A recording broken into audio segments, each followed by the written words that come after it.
welcome. Oh my gosh, I just have to say this before we start. Thank you so much for your love, support, and lovely comments on my Goto video.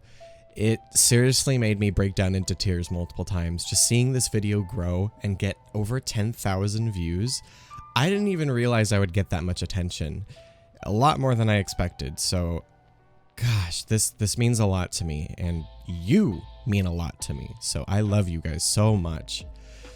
Anyway, I'm not gonna cry again, I swear. Alright, today's video is gonna be about Pretty Boy Thoma, theorizing how he will be released when he comes out. And this video is gonna be a bit different than Goto's video. It's still gonna have passionate bits, so don't worry, but it's gonna have a slightly different structure, so I hope you guys enjoy. Alright, well, have you settled down with coffee? Tea? Any beverage? Keep hydrated? Alright, well, because we're going to be sitting here for a while, again. Alright, let's get started right away, and I'm going to break down the points I'll be going over in my theory on Thoma. This theory video will be a little bit different than Goto's, only because I have a different way to break down this theory, and different things to talk about. And unfortunately, we know a lot less about Thoma, but that means there's more to speculate. So let me make it clear that this is just a theory, fun speculation, and I want to hear your guys' thoughts in the comments. This is so fun, like interacting with you guys. Alright, so first point is I will very quickly talk about how I think Thoma is a 4-star, not a 5-star.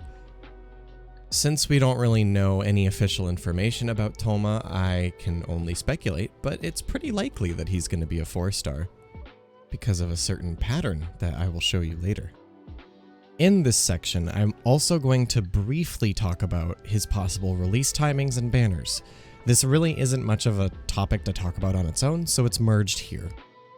I'll be talking about Thoma's weapon types, since without official information, we can mostly guess, but I have a likely answer to what weapon he will wield, and I'm pretty sure most of you know what it might be as well. This will include diving into one story cutscene that I'll be going into, and showing what I think, so be aware of spoilers.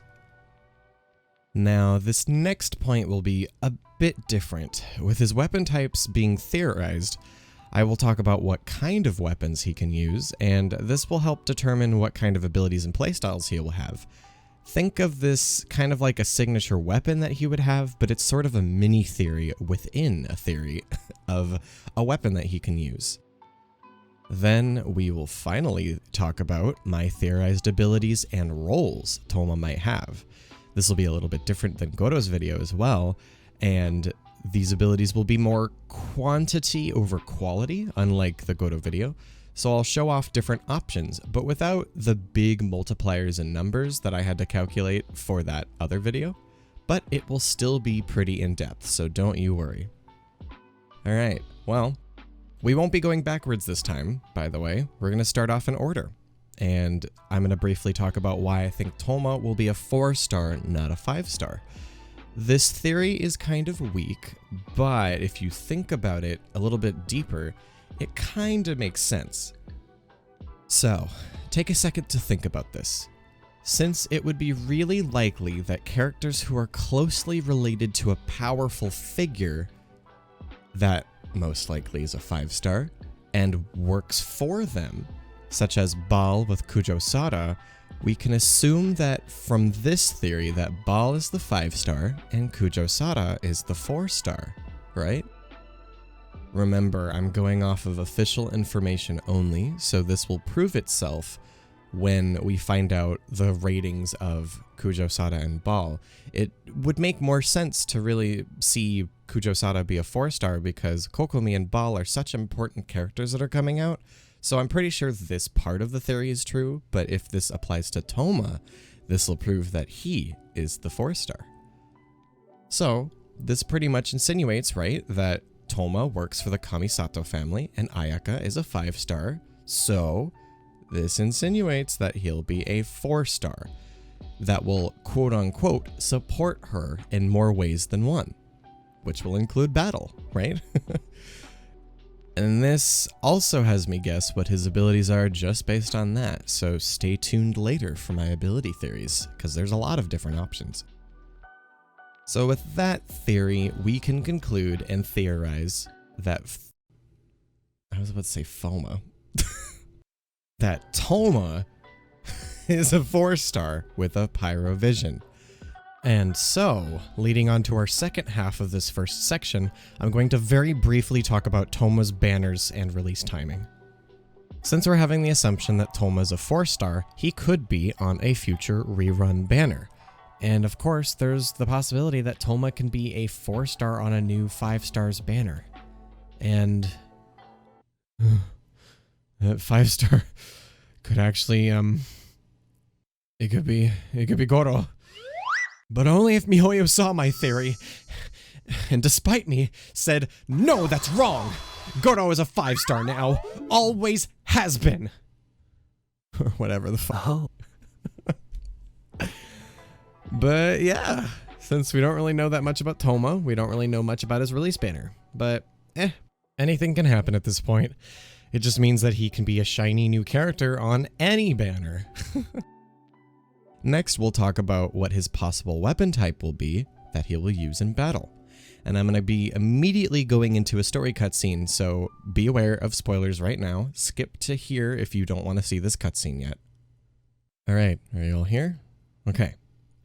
So, in this cutscene, when Ball tries to literally murder the Traveler and Thoma sets himself free, he quickly grabs a spear and hurls it at Ball. And he fucking chucks the damn thing at her head. Like, Jeezums boy, you almost skewered an Archon. That takes a lot of skill, right? So this pretty much hints that Thoma's weapon is a spear. At least at minimum, he is very skilled with melee weapons and throwing the melee weapons. So this will also come into play with his abilities that I will theorize later as well. But can you see why it makes the most sense where he would be a spear user? So with this, I'm assuming that Thoma is a spear user. And so, we're going to now go into Thoma's possible signature weapons and what kind of weapons he will use. This section is sort of a mini theory in itself because I have a weapon in mind, and also I am assuming that he is a spear wielder. So, do you guys remember the Kitane or Kitane cross spear? I don't know how you say this. It's a really strange spear when you look at it. And you look at it and think, Elemental Mastery is a substat? Oh god, that's familiar. with a passive that increases skill damage and gives you energy regeneration. You kind of look at that and you're like, oh no. Oh no. This can't be another Xiangling spear. We already have way too many of those. Like, holy hell, she has a never-ending arsenal of weapons. She's literally unstoppable and is a free unit. She's becoming too powerful. Sorry. Sorry. Oh, just Xiangling scares me. But, thinking about it, let's add Xiangling to a little sub-point we have when we talk about Thoma's abilities. Yes, I did think of this point while I was writing this script. Okay, so with this weird-ass spear, what reason does it have these stats and passive? Let's look at another spear that's quite similar. The Dragon's Bane. It too has Elemental Mastery as the substat, but it actually has a lot more Elemental Mastery. But if we look at the two spears comparatively, side by side, the Kitane spear has more base attack but less Elemental Mastery. But the reasoning for them being different is simple. The Dragon's Bane has a really powerful, potent passive when it's refined higher, while the Kitane spear has multiple parts to it, albeit the energy part being the most potent. Energy, huh? Energy has been something Inazuma's been really showing as one of their important parts to their characters, their lore, and pretty much its entirety. Or should I say, eternity. Okay. With this little suspicion that I have, let's look at some of the other weapons that are craftable from Inazuma. The Ame no Makageuchi is an amazing sword that has a really busted passive when it's fully refined. It's also a DPS sword that is also Ayaka's best 4-star weapon in most cases because of her high energy cost and how energy is needed to make her potent elemental burst be one of her best strengths. The Katsuragi Kiri Nagamasa is an energy recharge greatsword that has the same exact passive as the Kitain Spear, but with lower base attack at 42, whereas the spear has 44. But the Nagamasa has more energy gain as a substat, which is energy recharge, making this a great support or sub-DPS weapon. Sayu is a great candidate for using this weapon. The Hamayumi is a very interesting weapon in this series. The Hamayumi likes it when your energy is full and not used, giving you double your damage bonuses for normal and charge attacks. This makes characters that use the bow save up their bursts because maybe normally their burst would support other characters and they want to be more selfish. And Yoimiya is a very interesting character that would absolutely use this bow to be more selfish and be on field more often. And the Hakushin Ring, a weapon that I will talk more in depth on in another theory video. Spoilers! Okay. The Hakushin Ring, in short, has a high base attack but with a smaller amount of energy recharge as a substat, which makes it a really weird weapon. But it also has a very unique passive that buffs elemental damage that mixes with electro reactions, which still fulfills these weapons as a set focus as energy-based weapons, right? So with all that in mind, why does the Kitain Cross Spear have the most unusual combination of stats? And thinking on how each weapon has a matching Inazuman character, except the Catalyst, who can be talked about later. I'm thinking that the Spear, alongside the Catalyst, will benefit a future Inazuman character. And this, again, will feed into my next character theory video on why I think the Catalyst is important to talk about as well. So make sure you subscribe for more videos like this.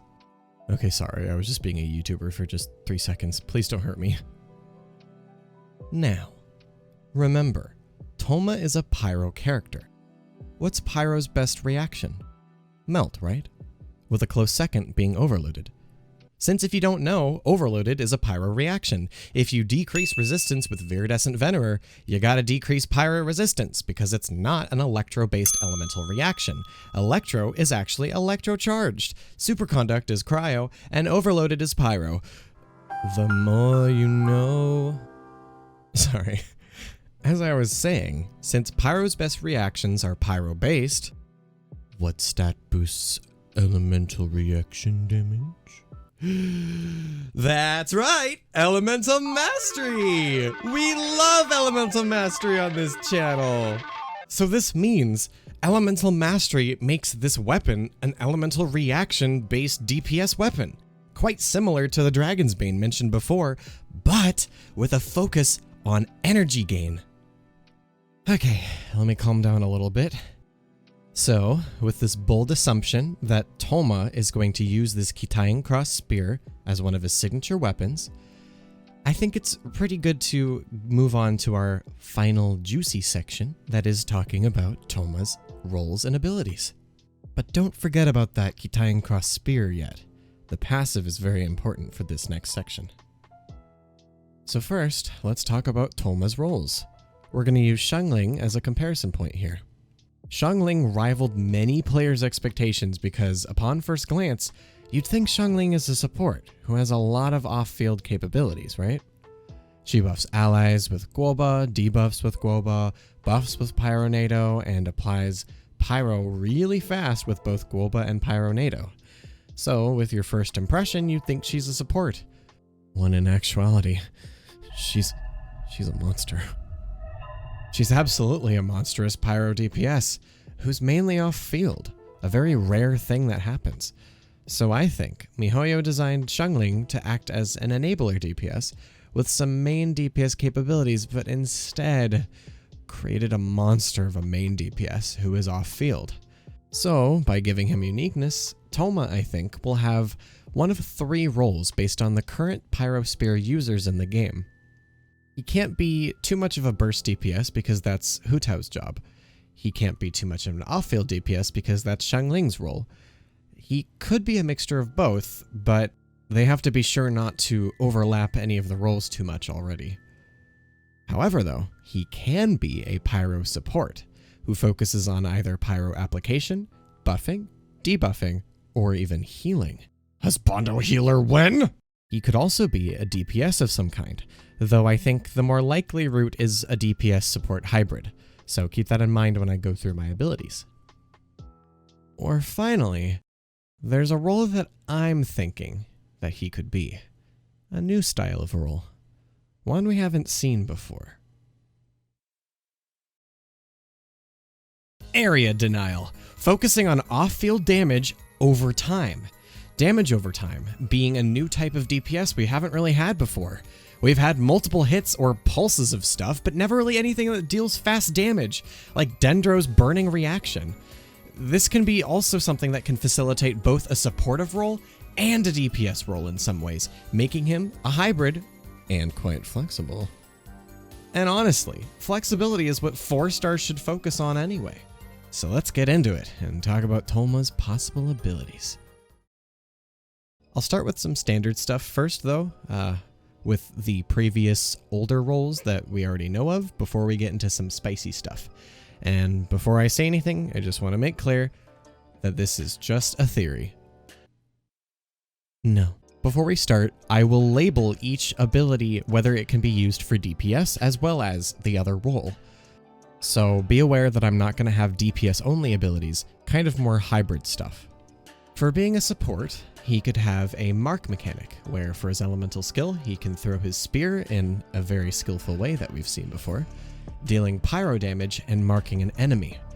This mark could decrease pyro resistance, give a debuff that increases critical damage upon hit, or decrease attack or defense by a certain amount. And we could even see multiple of these effects being combined together with constellations. His burst could interact with his mark elemental skill in multiple ways. One option is to cause his mark to spread to nearby enemies, dealing a nice hit of AoE pyro damage at first, and then Thoma could also cause his mark to pulsate, dealing AoE damage to enemies, and function kinda similar to Swirl, where the more marks are on multiple enemies, the more enemies there are, the more damage that they will take. And I don't know if I'd let a pyro character get away with that much power, but I think it'd be pretty neat, right? Another option would be to deal pyro damage, either in an AoE or single target on the mark, and then cause the mark to make allies regenerate HP based on certain scaling values like attack, elemental mastery, or etc., whatever. This could also have a debuff applied to the mark, either the ones that I mentioned before in the elemental skill effects, or something else. Maybe something like marks now take increased 20% damage for the duration. This final one though, in Thoma's supportive role, would be kinda interesting, but I don't think we'll have Thoma do something like this. This is most likely like a new character idea in the future, but I thought that maybe Thoma could shield his allies with his burst, and shielded allies would take 50% less damage from the marked target and could deal more damage to the marked target while shielded by his shield only.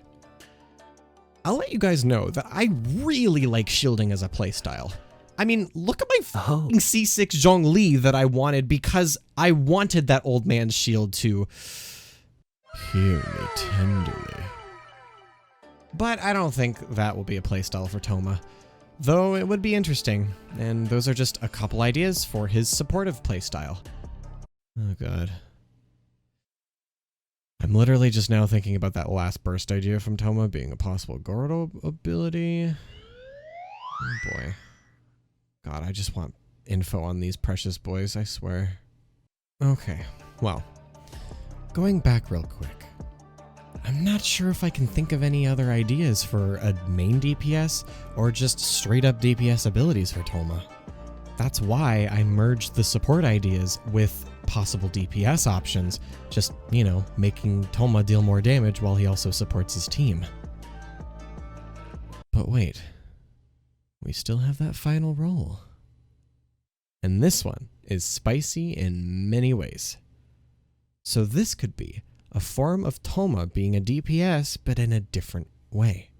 This idea was my first idea that I thought of when I thought about Thoma as a character, and I think it combines all the ideas I mentioned before. Thoma's role is an area denial character who focuses on off-field damage while supporting his team. Now, this isn't the same off-field damage as Xiangling, it's a bit different. For Thoma's elemental skill, he could throw his spear. Hold on! I swear, it's different this time. Thoma throws his spear and creates a puddle of fire, or even a ring of fire. And they could both be separate ideas, so let's just do that. Let's go over them as separate ideas. The AoEs can even look like a dog, or Tadalmaru's head. For the puddle of fire, Thoma throws his spear in the designated location and deals AoE pyro damage upon hit. Upon impact, it will create a pyro pool in the center of its location. This pool deals damage to all enemies who step inside of it based on either Thoma's elemental mastery or attack. Perhaps there could be passives or constellations that increase damage, crit rate, crit damage, or debuff enemies when Thoma hits an enemy instead of hitting it on the ground. Kind of like an extra aura when Thoma directly hits an enemy. There could even be a passive that increases damage to the pyro pool when hitting a direct hit. For Thoma's second option for his elemental skill, it's a bit similar, but instead, a ring of fire. This ring of fire will focus less on damage over time, but more on buffing and debuffing. Thoma will throw a spear and create a ring of fire upon impact. This ring will buff allies who step inside, dealing debuffs to enemies who step inside as well. This could also deal a 50% of the impact damage to enemies who step inside the ring as well, just like Jean's elemental burst where it just steps inside to deal damage, but mostly buffing and debuffing. With the buffs and debuffs, they are quite similar to the ones mentioned before, but with some extra options like boosting pyro damage bonus or increasing pyro elemental crit damage. That's something we haven't seen before as a debuff, and it's cool to explore. Oh, but if that's not enough, there could be a passive that when enemies step inside Thoma's ring of fire, they're trapped inside for the whole duration, making them easy to target with ranged attacks. And that becomes very important later, because I have an elemental burst option that will synergize with this. So these are two of his possible elemental skills for the area denial role. For his possible bursts, they will actually work with either of the two skills, but I will show you the different nuance that they have. Thoma's first option for his burst could be a powerful spear throw or a line thrust. Let's not do any more spear throwing. So something that has to do with a straight line. So let's do line thrust that's pretty far ahead of Thoma. If this line comes in contact with either a ring of fire or a pyro pool, whichever elemental skill it was, remember these skills are not in the same kit, they are separate kits, so either the pool or the ring of fire. So if the burst comes in contact with them, it will explode, dealing big AoE pyro damage. Oh, and I forgot to mention, there could be constellations that cause Thoma to gain an extra charge for his skill, which could mean it could allow for multiple AoEs, giving more area coverage and more area denial, right? So that was the massive damage route for his elemental burst, but we could do a more damage over time and supporty route for this next one. This elemental burst option will be similar line thrust like usual, but instead of interacting with the elemental skill, it could create a firewall. This firewall will place a powerful ticking pyro damage over time debuff that sort of functions like burning when you step inside, but without the dendro part, of course. But hold on a sec. It would also have a very, very, very special effect for allies. It will cause ally projectiles that pass through it to deal an additional 50% pyro damage bonus. It could even have constellations that make it increase any type of damage with crit rate or crit damage, but focus on pyro damage the most. Can you imagine this with Yoimiya? Yeah, you should think about your choices of pulling, huh? Okay, just kidding. All right, so that's all my theories on Thoma's abilities. Which one did you like the most? Which role do you see Thoma the most in? Let me know in the comments. Oh, I do have an honorable mention. I had this idea with like summoning pyropuppers. It's a really cute name, but these pyropuppers would act like Baron Bunny, Mona's E, Ganyu's E, and would taunt enemies. And instead of exploding after the duration, it would instead absorb damage based on the damage the puppers took, dealing bigger AoE damage. And then for his burst, it could just be making them bigger, tankier, whatever. I didn't really know how to make them interesting, but I thought it was a cute idea. Alright, well that's the end. I hope you guys enjoyed this theory video about our boy Thoma.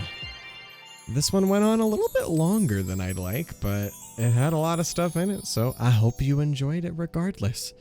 If you want to see more content like this, be sure to subscribe and give me a little like for the work I put into this video. Remember that I also do like meme videos, fun videos, and I'm going to be doing a stream highlights video right after this one, so hope you guys enjoy that.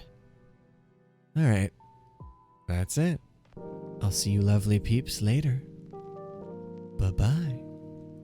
And by the way, I said that mandate on my Goro video that if any of this were to come true, there's some coffee involved. And that means on this video too. And any theory video I come up with. See you later.